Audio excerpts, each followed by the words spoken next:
Hello everyone, welcome to study with Gyan Prakash. Study with Gyan प्रकाश के आज के वीडियो में शुरू करते हैं 3 जुलाई 2020 के करंट अफेयर्स।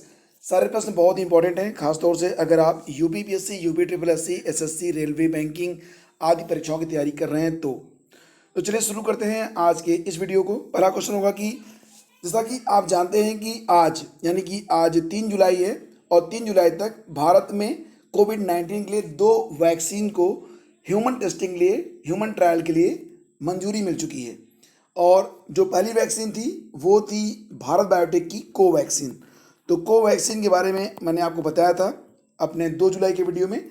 और आज हम बात करेंगे जाइडस कैडिला का भी एक वैक्सीन आ रहा है, जिसको जो है DCGI यानी कि drug controller general of India ने मंजूरी प्रदान कर दी है। तो इसका भी ये टेस्ट किया जाएगा। तो 2 अब ऐसे वैक्सीन हैं जो ह्यूमन ट्रायल पर आ गए हैं और ये दोनों ही स्वदेशी हैं। अब एक क्वेश्चन है यहाँ पर कि भारत में वैक्सीन और अगर नई मेडिसिन आती है तो उसको मंजूरी कौन प्रदान करता है? ICMR, DCGI। देखो यहाँ पे DGCI लिखा है और ये गलत हो जाएगा। इसका होता है DCGI, फुल फॉर्म इसका होता है drug controller general of India. तो ये भी बताइए कि DCGI कौन है वर्तमान में, ये भी आपको बताना है। तो फ्रेंड्स, भारत में वैक्सीन और नई मेडिसिन को कौन मंजूरी प्रदान करता है? सही जवाब इसका है DCGI के द्वारा इसे मंजूरी दी जाती है, उसके बाद ही इसको ह्यूमन ट्रायल किया जाता है। तो ये जरूर याद रखना, आप काफ़ी इंपॉर्टेंट है। और drugs controller general of India Bharat सरकार के central drug standard control organisation का एक विभाग है, जो भारत में ब्लड और ब्लड प्रोडक्ट्स और टीके यानी कि वैक्सीन और सेरा जैसी दवाओं की निर्दिष्ट श्रेणियों के लाइसेंस की मंजूरी के लिए जिम्मेदार है। Drug controller general of India स्वास्थ्य और परिवार कल्याण मंत्रालय के अंतर्गत आता है। तो ये क्वेश्चन भी कभी कभी आता है कि DCGI जो है ये किसके अंतर्गत आता है? तो याद रखना कि ये स्वास्थ्य और परिवार कल्याण मंत्रालय के अंतर्गत आता है। अब ये क्वेश्चन काफ़ी इंपॉर्टेंट है, बताइए इसका जवाब कि वर्तमान में DCGI यानी कि drug controller general of India के पद पर कौन है? DCGI वर्तमान में कौन है? और ये हैं doctor VG Somani. Doctor VG Somani जो कि वर्तमान में drug controller general of India हैं। जो बाकी के 2 विकल्प हैं दोनों ही इंपॉर्टेंट हैं।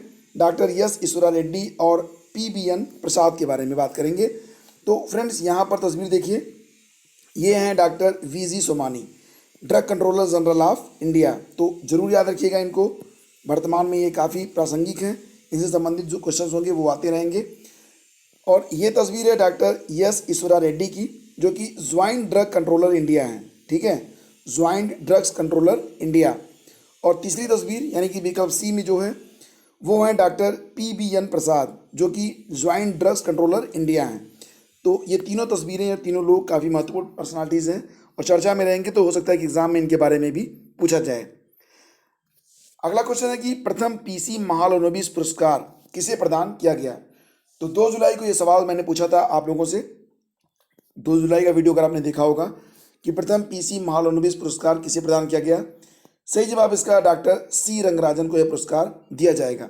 Doctor C Rangarajan, that is option A। तो पहला PC महालनोबिस पुरस्कार C रंगराजन को प्रदान किया गया है।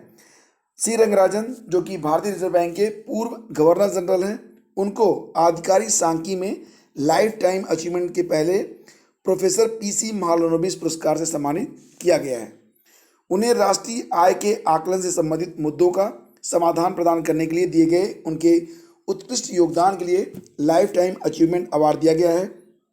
PC महालनोबिस पुरस्कार की शुरुआत वर्ष 2020 में की गई है और इसे जो है सांख्यिकी और कार्यक्रम कार्यान्वयन मंत्रालय के द्वारा प्रदान किया जाएगा प्रतिवर्ष। तो 2020 में ये पहला एडिशन है, पहला संस्करण है और डॉक्टर C रंगराजन को प्रदान किया गया है। तो ये काफ़ी इंपॉर्टेंट है।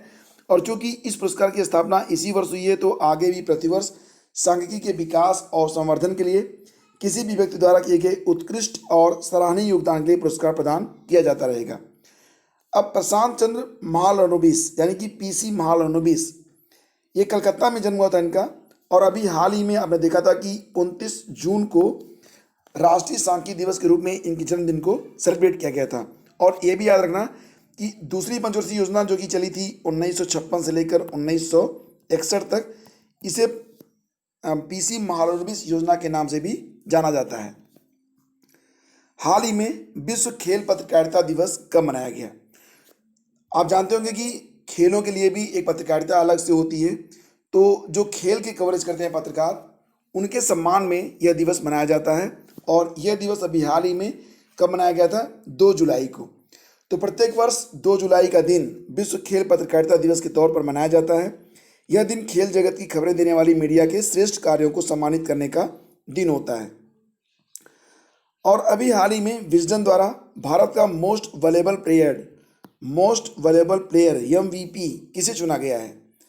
और फ्रेंड्स, इसका सही जवाब होगा रवींद्र जडेजा जी को। अभी हाल ही में विजडन पत्रिका के द्वारा, क्रिकेट का मक्का के नाम से भी जानी जाती है पत्रिका, तो विजडन ने मोस्ट वैल्यूएबल प्लेयर MVP के रूप में रवींद्र जडेजा को चयनित किया है, नामित किया है। और आपको ये भी बता दें कि जडेजा ने अपनी टीम के लिए गेंद, बल्ले और फील्डिंग तीनों ही क्षेत्र में बेहतरीन योगदान दिया है। और विजडन ने क्रिकेट में सटीक आकलन करने वाली क्विक विज का सहारा लिया था इस पूरे ऑल ओवर उनके परफॉर्मेंस का आकलन करने के लिए। दूसरे स्थान पर हैं मुथैया मुरलीधरन, जिनका संबंध श्रीलंका से है। तो मोस्ट वैल्यूएबल प्लेयर में दूसरे स्थान पर आते हैं मुथैया मुरलीधरन, तो ये भी आप याद रखेंगे। किस राज्य सरकार ने हरित आवरण बढ़ाने के लिए वृक्षारोपण कार्यक्रम की शुरुआत की है?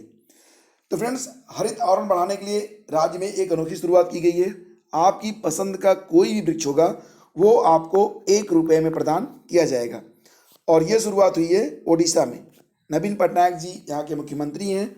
और आपको बता दें कि ओडिशा में कुछ स्टडी जीके के क्वेश्चन बहुत बार पूछे जाते हैं उड़ीसा से संबंधित, कि चिल्का लेक, जो कि भारत की सबसे अधिक खारे पानी की लेक है, सबसे बड़ी खारे पानी की लेक, तो ये कहाँ पर है? तो ये ओडिशा में है। इसके अलावा सतकोसिया टाइगर रिजर्व, ये कहाँ पर है? ये भी ओडिशा में है। सिमलीपाल नेशनल पार्क और गहीर मठ वाइल्ड लाइफ सेंचुरी, तो ये स्टडी जीके के क्वेश्चन है, कई बार पूछे गए हैं। तो याद रखना कि गहीर मठ वाइल्ड लाइफ सेंचुरी और सतकोसिया टाइगर रिजर्व, ये दोनों भी ओडिशा में ही स्थित हैं। कमेंट करके बताइए कि ओडिशा के वर्तमान में राज्यपाल कौन है। और अब इसी के साथ रिवाइज कर लेते हैं जुलाई माह के दिवस। देखिए, जुलाई माह के दिवस आते जाएंगे और उनको क्रमशः प्रतिदिन जब करंट अफेयर्स आएगा रिवाइज करते रहेंगे, ताकि हमें ये सारे दिवस अच्छे से याद हो जाएं। तो देखिए, करंट अफेयर्स के वीडियो को अगर आप लगातार आवाज करेंगे तो जो प्रीवियस फैक्ट होंगे उसको भी रिवाइज करवाते रहेंगे। धीरे धीरे आपको अतिरिक्त पढ़ने की आवश्यकता नहीं होगी, सारा करंट आपको यूं ही याद हो जाएगा। फिलहाल बात करते हैं जुलाई माह के इंपॉर्टेंट डेज। तो 1 जुलाई को डॉक्टर्स डे के रूप में और नेशनल चार्टर्ड अकाउंटेंट्स डे के रूप में मनाया गया। तो 1 जुलाई डॉक्टर्स डे और नेशनल चार्टर्ड अकाउंटेंट्स डे के रूप में मनाया गया। 2 जुलाई को विश्व खेल पत्रकारिता दिवस और विश्व यूएफओ डे के रूप में भी मनाया गया था। वर्ल्ड यूएफओ डे ये 2 जुलाई को मनाया गया और विश्व खेल पत्रकारिता दिवस भी। 4 जुलाई को मनाया जाएगा अमेरिकी स्वतंत्रता दिवस और 11 जुलाई को होगा विश्व जनसंख्या दिवस। क्रमशः हम लोग आगे बढ़ते रहेंगे, ठीक है। तो आज अभी इतना ही। किस राज्य सरकार ने भारत का पहला कवक पार्क विकसित किया है? ये क्वेश्चन मैंने रिवीजन ले रखा है। जो लोग 1 जुलाई का करंट अफेयर्स देखे थे तो उन्होंने देखा होगा कि उसमें भी ये प्रश्न था।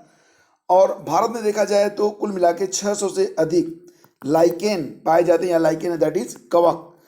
तो उत्तराखंड में पहला जो है लाइकेन पार्क यानी कि कवक पार्क विकसित किया जा रहा है। ये जरूर याद रखना, काफ़ी इंपॉर्टेंट है, क्योंकि ये पहला है, इसलिए एग्जाम में ये पूछा जा सकता है। और जो लाइकेन्स होते हैं उनका इस्तेमाल भोजन, इत्र, रंजक और दवा के रूप में भी किया जाता है। ICC के जो अध्यक्ष हैं उन्होंने अभी हाल ही में इस्तीफा दे दिया है। ICC के वर्तमान अध्यक्ष शशांक मनोहर जी ने। अब उनके स्थान पर ICC के अध्यक्ष का अतिरिक्त प्रभार किसे सौंपा गया है? तो ये हो गए हैं इमरान ख्वाजा। ऑप्शन सी सही जवाब होगा। ICC के जो वर्तमान में अध्यक्ष होंगे वो हैं इमरान ख्वाजा, और इमरान ख्वाजा जगह लेंगे शशांक मनोहर जी की। शशांक मनोहर ने अभी हाल ही में इस्तीफा दे दिया था। बात करेंगे हम ICC के बारे में। फुल फॉर्म होगा इंटरनेशनल क्रिकेट काउंसिल। स्थापना हुई थी 1909 में। CEO हैं वर्तमान में मनु साहनी, और हेडक्वार्टर इसका कहाँ पर है? हेडक्वार्टर इसका दुबई में।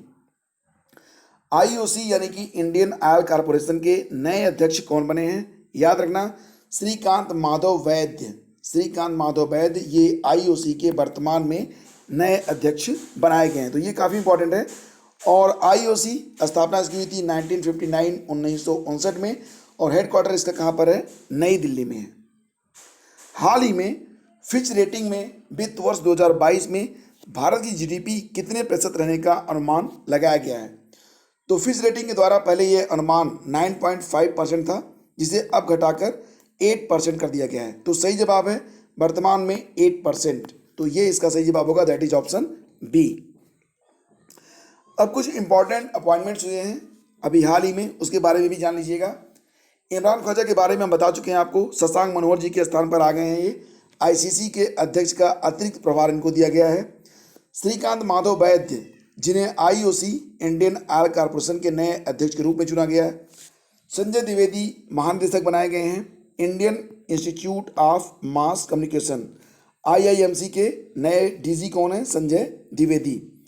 इंद्रमणि पांडे के बारे में मैं आपको बता चुका हूँ 2 जुलाई के करंट अफेयर्स में, जिन्हें जिनेवा में संयुक्त राष्ट्र में भारत के अस्थायी प्रतिनिधि के तौर पर नियुक्त किया गया है। निगार जौहर जरूर याद रखना, निगार जौहर पहली महिला हैं जिन्हें पाकिस्तान में सेना में पहली महिला लेफ्टिनेंट जनरल के तौर पर नियुक्त किया गया है, क्योंकि ये पाकिस्तानी सेना में पहली महिला लेफ्टिनेंट जनरल हैं निगार जौहर। तो ये काफ़ी इंपॉर्टेंट बनता है, ये पूछा जा सकता है। इसके बाद आता है रविंदर भाकर।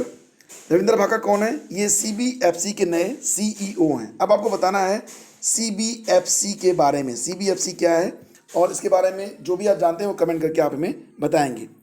तो फ्रेंड्स, ये थे आज के सबसे इंपॉर्टेंट करंट अफेयर्स, और ये प्रश्न काफ़ी ज़रूरी हैं फॉर द अपकमिंग एग्ज़ाम्स, सभी एग्ज़ाम्स के लिए।